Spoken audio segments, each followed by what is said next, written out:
Everyone, welcome back to another video. और आपका आज की वीडियो स्वागत है। आज जो वीडियो हम लेकर आए हैं उसका टाइटल है top 10 fastest growing cities in India, new India, emerging India. तो चलिए देख लेते हैं ये सिटीज। लेकिन उससे पहले इस वीडियो के चैनल का ओरिजिनल लिंक आपको हमारी वीडियो के डिस्क्रिप्शन में मिल जाएगा। सब्सक्राइब करें, लाइक करें, शेयर करें, फॉलो करें इनके चैनल को। उसके अलावा हमारे ब्लॉगिंग चैनल का लिंक और इंस्टाग्राम का लिंक भी हमारी वीडियो के डिस्क्रिप्शन में मिल जाएगा। सब्सक्राइब करें, लाइक करें, शेयर करें, फॉलो करें। चलिए देख लेते हैं ये वीडियो। हेलो फ्रेंड्स, स्वागत है आपका स्मार्ट सिटी गाइड में। आज की इस वीडियो में बात करेंगे हमारे देश के टॉप 10 फास्टेस्ट ग्रोइंग सिटीज के बारे में, या फिर इसको आप वर्ल्ड की टॉप 10 फास्टेस्ट ग्रोइंग सिटीज भी कह सकते हैं, क्योंकि वर्ल्ड की टॉप 10 फास्टेस्ट ग्रोइंग सिटीज में सभी के सभी भारतीय शहर हैं। अगर दूसरे शब्दों में कहा जाए तो विश्व की 20 फास्टेस्ट ग्रोइंग सिटीज में 17 सिटीज इंडिया से बिलोंग करती है। लेकिन इससे पहले हमारे देश के शहरीकरण के प्रमुख आंकड़ों पर ध्यान देते हैं। जैसा कि आपको पता है कि हमारे देश भारत काफी तेजी से अर्बनाइज्ड हो रहा है। वर्ष 1901 में हमारे देश की 11.4% जनसंख्या शहरी क्षेत्र में रहती थी। भारत की स्वतंत्रता के पश्चात वर्ष 1951 में किए गए सर्वेक्षण के बाद हमारे देश की शहरी जनसंख्या बढ़कर 17% हो गई और यह सिलसिला निरंतर जारी रहा। और वर्ष 2001 के सेंसस के बाद हमारे देश की शहरी जनसंख्या बढ़कर 28.53% हो गई। और वर्ल्ड बैंक के द्वारा किए गए सर्वेक्षण के अनुसार वर्ष 2017 में हमारे देश की शहरी जनसंख्या बढ़कर 34% तक जा चुकी है। अर्थात भारत में प्रत्येक 3 में एक व्यक्ति वर्तमान में शहरी क्षेत्र में निवास करता है। इतना ही नहीं, यूनाइटेड नेशन के सर्वेक्षण के अनुसार वर्ष 2030 तक हमारे देश की शहरी जनसंख्या बढ़कर 40.76% हो जाएगी। और ऐसा अनुमानित है कि वर्ष 2050 तक हमारे देश की अर्बन पॉपुलेशन बढ़कर 50% से ज्यादा हो जाएगी। अर्थात हमारे देश की आधी से ज्यादा जनसंख्या शहरी क्षेत्र में निवास करने लगेगा। इन सभी परिस्थितियों को देखते हुए हमारे देश के शहरों की इंफ्रास्ट्रक्चर को बूस्ट किया जा रहा है। शहरों के विस्तारीकरण को देखते हुए हमारे देश के कुछ प्रमुख शहरों में अर्बन डेवलपमेंट एक्ट लागू किया जा चुका है, जबकि कुछ प्रमुख शहरों में यह लागू करना काफी आवश्यक है ताकि हमारे देश के शहरों का सुनियोजित विस्तार हो पाए। तो आपसे निवेदन है कि वीडियो को पूरा अंत तक जरूर देखिएगा, और अगर वीडियो पसंद आए तो प्लीज लाइक करें, और चैनल पे नए आए हैं तो सब्सक्राइब करना बिल्कुल ना भूले। चलिए शुरू करते हैं। इस वीडियो में दिए गए आंकड़े को ऑक्सफोर्ड इकोनॉमिक्स द्वारा जारी किया गया है और एनुअल जीडीपी ग्रोथ के आधार पर इस सूची को बनाया गया है। नंबर 10 पे बात करते हैं विजयवाड़ा के बारे में। विजयवाड़ा, जो कि आंध्र प्रदेश राज्य में स्थित है, इस सूची में 10वें नंबर पर स्थान हासिल करता है। ऑक्सफोर्ड इकोनॉमिक्स द्वारा किए गए सर्वेक्षण के अनुसार वर्ष 2018 में विजयवाड़ा शहर की nominal GDP 5.6 billion US dollar थी। विजयवाड़ा आंध्र प्रदेश की कमर्शियल कैपिटल है और इसकी जीडीपी सालाना 8.16% के दर से ग्रो कर रही है। इस अनुसार विजयवाड़ा शहर की टोटल नॉमिनल जीडीपी वर्ष 2035 तक 21.3 बिलियन यूएस डॉलर हो जाने का अनुमान है। और जैसा कि आपको पता है कि आंध्र प्रदेश की कैपिटल अमरावती का निर्माण विजयवाड़ा के नजदीक किया जा रहा है, तो अमरावती के ऑपरेशनल हो जाने के बाद विजयवाड़ा शहर को भी बूस्ट मिलेगा। नंबर 9 पे बात करते हैं चेन्नई के बारे में। चेन्नई तमिलनाडु राज्य की राजधानी है और तमिलनाडु का सबसे बड़ा शहर है। इसके साथ ही चेन्नई हमारे देश के प्रमुख मेगा सिटीज में से एक है। इतना ही नहीं, वर्तमान में Chennai auto hub, information technology या आईटी हब बन चुका है और हेल्थ केयर और सर्विस सेक्टर्स में भी काफी बूस्ट कर रहा है। वर्ष 2018 में चेन्नई की nominal GDP 36 billion US dollar थी और ऑक्सफोर्ड इकोनॉमिक्स द्वारा किए गए सर्वेक्षण के अनुसार चेन्नई की जीडीपी ग्रोथ सालाना 8.17% की दर से ग्रो कर रही है। अर्थात 2035 तक चेन्नई की nominal GDP 136.8 billion US dollar हो जाएगी। इसका मतलब यह है कि आने वाले 15 वर्षों में चेन्नई वर्तमान के मुकाबले 3 गुना से भी ज्यादा बढ़ चुका होगा। नंबर 8 पे बात करते हैं तिरुचिरापल्ली के बारे में। तिरुचिरापल्ली तमिलनाडु राज्य में स्थित है और तमिलनाडु राज्य के साथ साथ हमारे देश का एक प्रमुख उभरता हुआ शहर है। तिरुचिरापल्ली को तिरुचि या त्रिची के नाम से भी जाना जाता है और ये शहर धार्मिक गतिविधियों के साथ साथ वर्तमान में आर्थिक गतिविधियों में भी अपना महत्वपूर्ण योगदान दे रहा है। तिरुचिरापल्ली में बहुत सारी कंपनीज, खासकर फैब्रिकेशन और इंजीनियरिंग इक्विपमेंट्स की कंपनीज अपना सेटअप डेवलप कर रही है। वर्ष 2018 में तिरुचिरापल्ली की nominal GDP 4.9 billion US dollar थी और इस शहर की जीडीपी सालाना 8.29% के दर से ग्रो कर रही है। अर्थात 2035 तक तिरुचिरापल्ली की नॉमिनल जीडीपी 19 बिलियन US$ हो जाने का अनुमान है। नंबर 7 पे बात करते हैं राजकोट के बारे में। राजकोट गुजरात का चौथा सबसे बड़ा शहर है और हमारे देश का एक प्रमुख शहर है जो कि तेजी से ग्रो कर रहा है। खासकर राजकोट का इंडस्ट्रियल डेवलपमेंट काफी तेजी से हो पा रहा है। वर्तमान में राजकोट में agro, silk, cotton textile, wooden, rubber and plastic, chemical, mineral, engineering units, auto parts and equipments इत्यादि बेस्ड इंडस्ट्रीज काफी तेजी से ग्रो कर रही है। वर्ष 2018 में राजकोट की नॉमिनल जीडीपी 6.8 बिलियन US$ थी और यह सालाना 8.33% की दर से ग्रो कर रही है। अतः 2035 तक राजकोट की नॉमिनल जीडीपी बढ़कर 26.7 बिलियन US$ हो जाने का अनुमान है। इसका मतलब यह है कि आने वाले 15 वर्षों में राजकोट वर्तमान के मुकाबले लगभग 4 गुना बढ़ चुका होगा। नंबर 6 पे बात करते हैं तिरुपुर के बारे में। तिरुपुर तमिलनाडु राज्य में स्थित है और यह तमिलनाडु का प्रमुख उभरता हुआ शहर है और तिरुपुर को निट सिटी ऑफ इंडिया नाम से जाना जाता है। यहाँ पर निट का अर्थ होता है बुनाई का काम।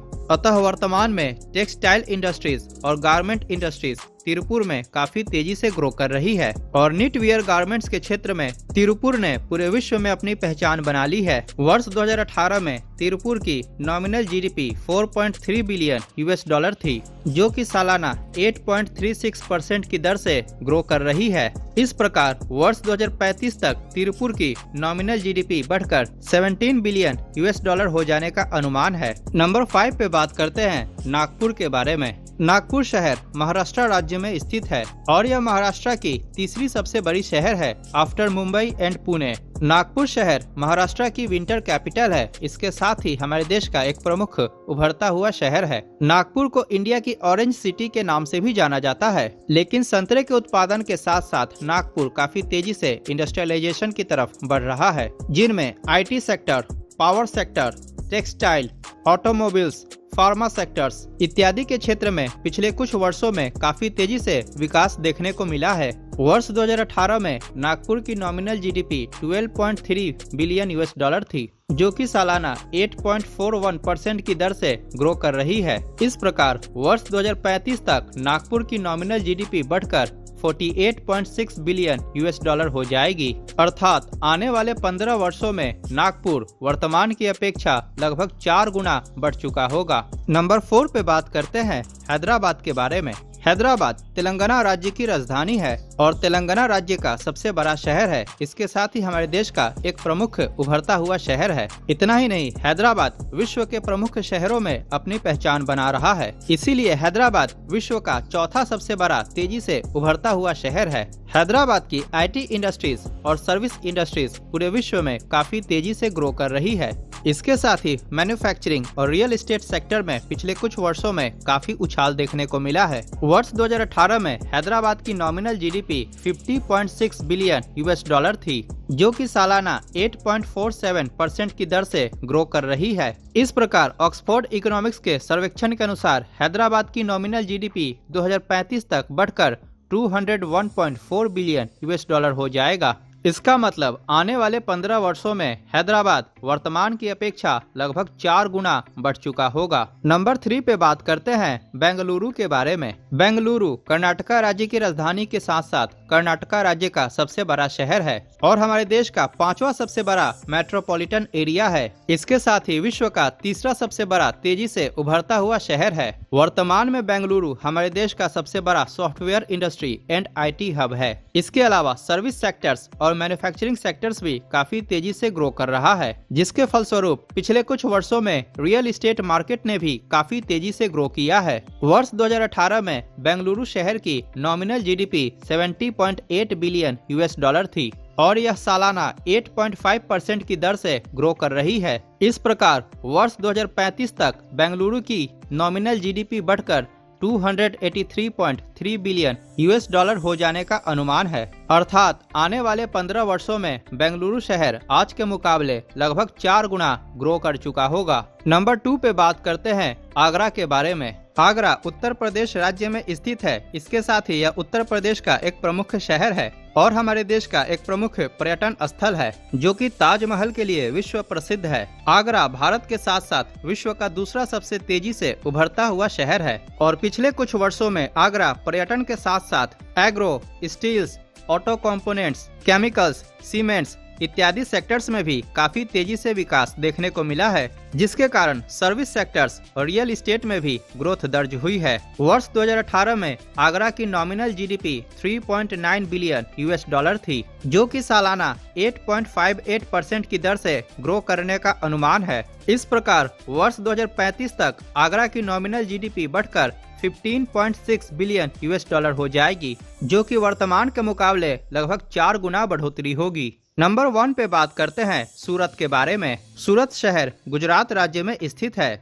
और यह गुजरात का दूसरा सबसे बड़ा शहर है और हमारे देश का एक प्रमुख शहर है। इसके साथ ही सूरत विश्व का सबसे तेजी से उभरता हुआ शहर है। जैसा कि आपको पता है कि डायमंड इंडस्ट्री और टेक्सटाइल इंडस्ट्री सूरत शहर में काफी तेजी से ग्रो कर रहा है। सूरत को the diamond city of India या the silk city of India के नाम से भी जाना जाता है। पिछले कुछ वर्षों में रियल एस्टेट और सर्विस सेक्टर ने भी काफी तेजी से ग्रो किया है। वर्ष 2018 में सूरत की nominal GDP 28.5 billion US dollar थी और ऑक्सफोर्ड इकोनॉमिक्स के एस्टिमेशन के अनुसार यह सालाना 9.17% की दर से ग्रो करने का अनुमान है, जो कि वर्तमान में विश्व के किसी भी शहर के एनुअल ग्रोथ रेट से ज्यादा है। इस प्रकार वर्ष 2035 तक सूरत की नॉमिनल जीडीपी बढ़कर 126.8 बिलियन यूएस डॉलर हो जाने का अनुमान है। अतः आने वाले 15 वर्षों में सूरत वर्तमान की अपेक्षा 4 गुना से भी अधिक ग्रो कर चुका होगा। इस प्रकार यह सभी शहर हमारे देश की आर्थिक तरक्की में भी अपना महत्वपूर्ण योगदान देंगे और विश्व पटल पर अपनी एक नई पहचान बनाएंगे। अगर वीडियो पसंद आया हो तो प्लीज लाइक करें और चैनल को सब्सक्राइब करना बिल्कुल ना भूले। मिलते हैं अगली वीडियो में। जय हिंद, वंदे मातरम। बात करेंगे आज इस वीडियो की तो दुनिया में जो है इंडिया नो डाउट बहुत तेजी से ग्रो कर रहा है। हर सेक्टर में हम देख रहे हैं कि उसकी ग्रोथ रेट बहुत अच्छी है। लेकिन अगर यहाँ पे हम बात करें तो इंडिया की हमने पहले भी कई बार जिक्र किया है कि हमें ये चीज बहुत अच्छी लगती है कि एक कंपटीशन चलता है कि किसकी ग्रोथ ज्यादा होगी, किसकी कम होगी। और मैं भी जो वीडियो देख रही थी तो मेरे ज़हन में भी ये चीज चल रही थी कि हम लोगों ने एक पहले भी वीडियो देखी थी जिसमें ये बताया गया कि स्टेट्स के दरमियान एक कंपटीशन रहता है। वैसे आज जो वीडियो हमने देखी है इसमें से सबसे पहला मैं कहूँगी कि नया जो फैक्ट मेरे लिए ये था कि जो दुनिया के 20 कंट्रीज 20 शहरों में से 17 तो इंडिया के हैं और टॉप 10 का स्थान भी इंडिया के पास है। और फिर उसके साथ ज्यादातर जो सिटीज हम लोग को देखने को मिले वो साउथ साइड के। बिल्कुल, ये चीज मैंने भी नोट की कि साउथ साइड पे जो शहर है अप्रोक्सीमेटली 60% अगर 10 में से देखा जाए तो 60% जो है वो साउथ ने ग्रैब किया हुआ है। तो यहाँ से जाहिर होता है कि वहाँ की पॉलिसीज, वहाँ की चीजें जो है वो कितनी फ्लेक्सिबल है, कितनी अच्छी हैं बिजनेस के लिए। ये तो मुझे नहीं पता, बट मैं ये जरूर कहूंगी कि काफी ज्यादा तेजी से वो लोग कंट्रीब्यूट कर रहे हैं कि इस रेस में आगे जाया जाए। और ये चीज अच्छी भी है मौसम के, जिस तरीके से आपके बीच में अगर एक कंपटीशन रहेगा हर स्टेट के बीच में ना, तो मेरा ख्याल में लोग ज्यादा उभर कर आ गया। बिल्कुल। अच्छा, यहाँ पे मैं कहना चाहूंगा बेंगलुरु जो है उसकी जितनी जीडीपी है 283.3 बिलियन पाकिस्तान से ज्यादा है। खाली बेंगलुरु की जीडीपी। वैसे अगर ये तुम नहीं भी कर रहे तो कमेंट सेक्शन में सुनने को मिलता है। इसलिए मैंने कह दिया है कि बेंगलुरु की जीडीपी जो है पाकिस्तान से भी ज्यादा है यार। अब ये सोचें कि उनका एक शहर वहाँ पे कितना बिजनेस है, कितनी चीजें हैं, इतना कंट्रीब्यूट कर रहा है वो। इसलिए तो मैं ये बात बोलती हूँ कि जब हम लोगों ने अब वीडियोस देखना शुरू किए हैं तो मुझे ऐसा लगता है कि पाकिस्तानी अगर कभी भी कंपेयर करते हैं इंडियंस के साथ तो वो कंपेयर नहीं बनता, कंपैरिजन हो ही नहीं सकता, क्योंकि इंडिया बहुत बड़ा है और वो चीजों में बहुत आगे चला। बिल्कुल। इवन कि मैं एक रिपोर्ट पढ़ रहा था, उसमें जो है साफ में मेंशन किया गया था कि बांग्लादेश की जीडीपी पाकिस्तान से बहुत अच्छी हो गई है। बांग्लादेश 300 बिलियन प्लस जो है वो जीडीपी अब बन चुकी है, लेकिन on the other hand Pakistan देखें तो वो 200 प्लस जीडीपी है। ये तो डिपेंड करता है कि आप जितनी मेहनत करते हैं आपको उतना ज्यादा रिवॉर्ड मिलेगा, और लेकिन अगर आपने सोए रहना तो उसका कोई फायदा नहीं है। खैर एनीवे, यहाँ पर हम लोग ये भी बात करेंगे मौसम कि अगर जैसे हम लोग अभी स्टेट्स की बात कर रहे थे तो उसमें जो जितनी भी हम लोगों ने डिफरेंट सिटीज को देखा है, इसमें टॉप 10 की लिस्ट में देखा है हम लोगों ने, तो जो एक एनुअल जीडीपी अभी भी अगर हम देखें जो करंट चल रही है वो सारी 8+ है, ठीक है, मतलब अभी भी अच्छी ही चल रही है। यार मैं तो यहाँ पे दी डायमंड सिटी ऑफ इंडिया सूरत की बात करूँ तो उसकी जीडीपी जो ग्रोथ रेट है उसने मुझे बहुत ज्यादा हैरान किया कि 9.17% के हिसाब से वो ग्रो करेगी। एक बहुत ह्यूज नंबर है। मैं यहाँ पे ये चीज भी वीडियो देखते देखते सोच रहा था कि नहीं अभी वो कर रही है ना, वही ना कर रही है। तो यहाँ पे मैं ये चीज भी सोच रहा था कि आप ये देखें कि वहां पे लोगों का रहन सहन कितना अच्छा होगा। फिर उसके बाद जो है ऑन दी अदर हैंड हम यहाँ पे पाकिस्तान में देखते हैं, यहाँ पे अभी भी एक बहुत बड़ा हिस्सा आबादी का देहातों में रहता है। इवन के शहरों में भी जो आ जाते हैं वो भी कुछ अर्से बाद उन्हें अगर शहर का माहौल नहीं बाता वो वापस चले जाते हैं। लेकिन इंडिया में 2050 तक 50% जो है लोग वो अर्बन यानी कि एरियाज में आ जाएगी। तो ये एक बहुत बड़ा नंबर हो जाएगा कि आपके देश की आधी आबादी जो है वो शहरी है, आधी जो है वो गांव देहात है। लेकिन उसके साथ साथ मौसम जैसे ये चीज ऑब्वियसली बहुत ज्यादा डेवलपमेंट भी होगी जो हमें नजर भी आ रही है, लेकिन बहुत ज्यादा चैलेंजेस भी आपको सामने आ जाते हैं। इतने मतलब ज्यादा संख्या लोगों की, उनको हैंडल करना, मैनेज करना, उनको फैसिलिटीज देना, तो मुझे लगता है ये गवर्नमेंट के लिए भी एक बहुत बड़ा चैलेंज, नो डाउट एक बहुत बड़ा चैलेंज होगा। लेकिन आप ये देखें कि जब इतनी बड़ी आबादी होगी ना शहरों की, यानी 50% जो है उसका जो है एक प्रभाव जो है वो आसपास के जो गांव हैं उन पे भी पड़ेगा। जैसे अगर हम लाहौर, बिल्कुल जैसे अगर हम बात करें लाहौर शहर की बात करें तो लाहौर शहर के पास जो छोटे छोटे कस्बे हैं या शहर हैं छोटे छोटे, जैसे कि हम रायवंड की बात करें, पत्तौकी की बात करें, तो यहाँ पे मैं ये बात कहना चाहूंगा जो शहर के पास छोटे छोटे टाउन्स होते हैं ना उन पे शहर की आबादी जो है बहुत ज्यादा इम्पैक्ट करती है। बिल्कुल, और जिस तरीके से हम लोगों ने वीडियो में देखा भी कि 50% पॉपुलेशन जो है वो शहरों में रहेगी, तो ऑब्वियसली जो उससे कनेक्टेड छोटे छोटे शहर होंगे, कस्बे होंगे, उन पर विकास का जो प्रोसेस है वो एक तेजी से होना शुरू हो जाएगा। मैं टोटली अग्री करती हूँ मौसम की इस सोच से। वेल गाइस, ये जरूर बताइएगा कि ये जो टॉप 10 लिस्ट एक आई है इसमें से आप कौन सी सिटी में रहते हैं, क्योंकि मुझे पता कमेंट सेक्शन में बहुत सारा गया हम लोग इस सिटी से हैं, हम लोग इस सिटी से, तो हम लोग भी जानना चाहते हैं कि हमारे सब्सक्राइबर्स कौन कौन सी सिटी से हैं। तो गाइस इसी के साथ हमें इजाजत, और हमें रखें अपनी दुआओं में याद, हमारी वीडियोस को like, channel subscribe, share and keep us in your prayers. Bye.